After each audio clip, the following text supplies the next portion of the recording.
முருகனும் தமிழும் ஒன்று, பிரிக்கவே முடியாது.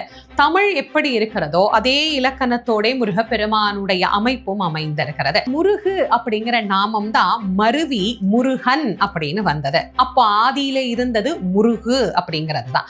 இப்ப தமிழ் அப்படிங்கிற வார்த்தை எடுத்தீங்கன்னா அதுல த மீ எள் 3 எழுத்துக்கள் வருகிறது.